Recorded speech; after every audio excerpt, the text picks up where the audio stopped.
Brooks final exam. Molly Carabatsos, December 6, 2016. Directions. To the best of your ability, explain how Brooks has changed you. Question 1. Classes. Well, I wonder how they want me to answer.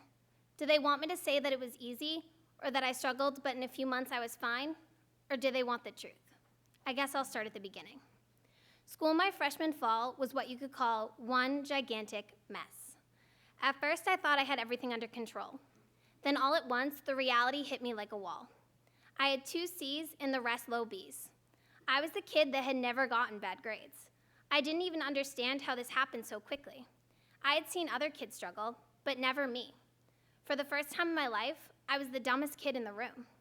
Giving up was my only option, and I had only been here for a few short months. I remember all my teachers acting different around me because they thought I was broken. I continued to work, and to no one's surprise, I kept failing, over and over again. I would go home and have to tell my parents I got another 65 in physics or another 50 on a Spanish quiz.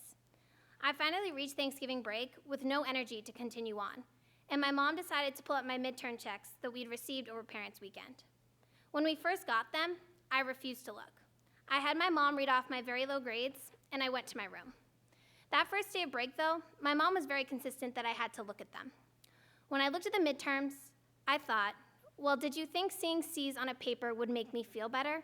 Because it didn't. She looked me in the eye and said, I want you to not look at the grades. I want you to look at the effort. I had gotten 2 first-class efforts. I was in shock. How do you give a kid struggling so badly, not being able to turn anything around, a first-class effort? My mom looked at me and said, they believe in you. Make them proud. Even if you want to give up, don't. Don't give up for them. I was in shock, but it made me feel something that really opened my eyes. It made me realize that all of these people believe in me, and I can't let them down. I won't let them down. I'll show them that they had all the right ideas by putting faith in me. I can do this.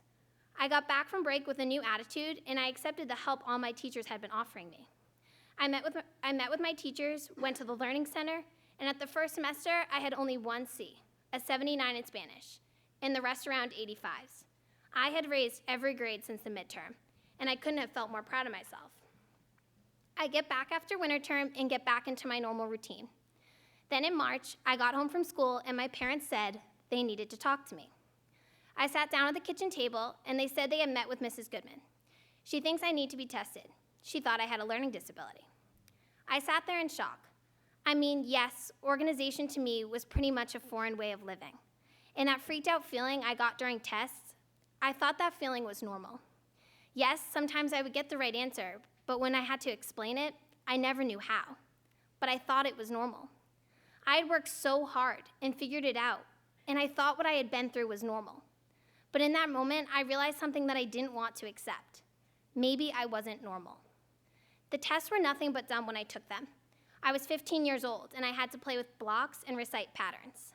After the day of testing, and my mom asked how it went, I responded, Mom, there's nothing wrong with me. I could have done all that in my sleep. When I went back to get the results, I was very wrong. I had executive functioning, meaning I wasn't good with formulas or language and would make me very unorganized. Well, they got that part right. Also, that I had high anxiety levels when it came to school, which would explain the whole test thing, and that sitting still would be a painful task for me, which would explain why when I took tests and started panicking, I would fill in random answers so I could just hand it in and get out of the room as quickly as possible, because I felt like the walls were closing in. I learned all of that in 10 minutes, and when I got in the car about to drive home, I said to my mom, well, great way to end my freshman year, right? Well, people explain sophomore year as the year you kind of forget. You're not new, but you're not looking at the future. You're just living.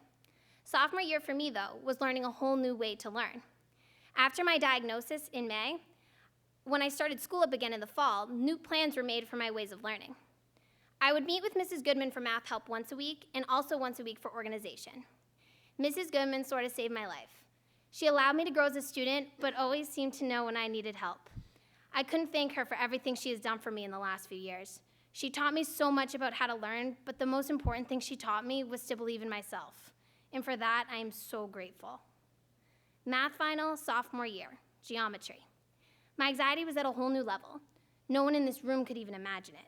I looked at the problems and knew how to answer, but had no idea where to start. My head was spinning, and I could feel myself breathing deeper and my thoughts moving faster and faster. The room was getting smaller, and then time. The time had ran out, and I had left 4 problems blank and guessed on half the test. I got up and ran out of the room and directly outside. Trying to catch my breath, I couldn't believe I had studied so hard, and I threw it away. I was right back where I started. Junior year was the year I finally started putting it together. I was doing well in school, and I wasn't as anxious. I was independent, and I finally felt good. Junior year obviously consisted of its challenges, but they were minuscule to the problems I've been having in previous years. First semester came and went, and I was doing well. The second semester came, I was doing all the right things, and then finals hit me, and just like that, I tumbled all the way back to the beginning. Finals week again, this time Spanish. It was the first final of the week, and for the first time, I finally felt prepared.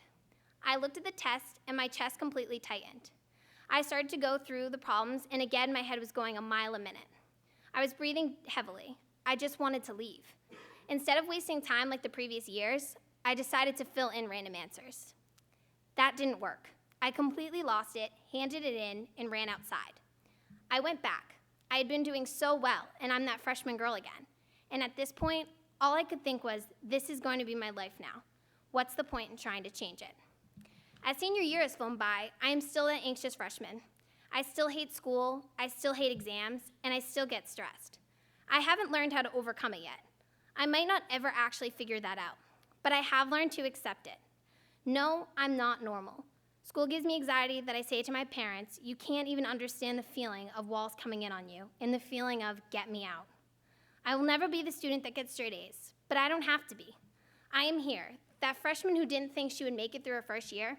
She's here. I might not live up to the A+ student standards, but I have exceeded my own. That's enough for me. But please tell me this next question is easier. Question 2, sports.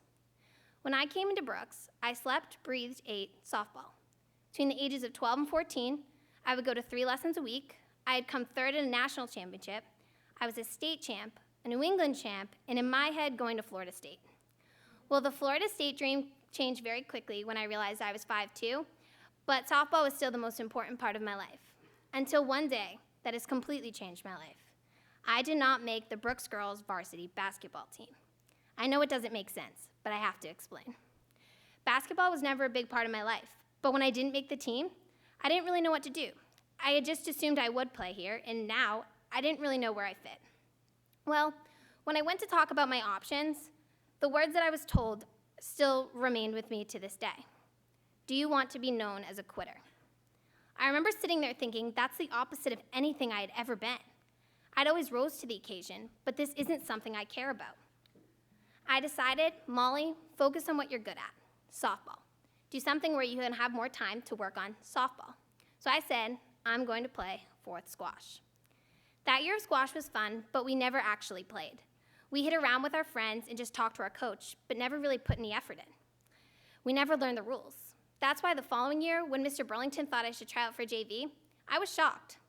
Even though I didn't think there was a chance I would make it, I went to the tryout anyway. I kept playing, and to my surprise, I kept winning. I would win and continue on and win again and keep going. After the day, Mr. Burlington called me over, and I thought he was going to say I wasn't ready for JV. And then he dropped the biggest bomb. Congratulations, you made varsity. I was standing there in shock. Not only did I have to be okay with this, making a sport where I didn't even know the rules, I had to learn them in 2 days, because I learned this on a Thursday, and our first match was Saturday.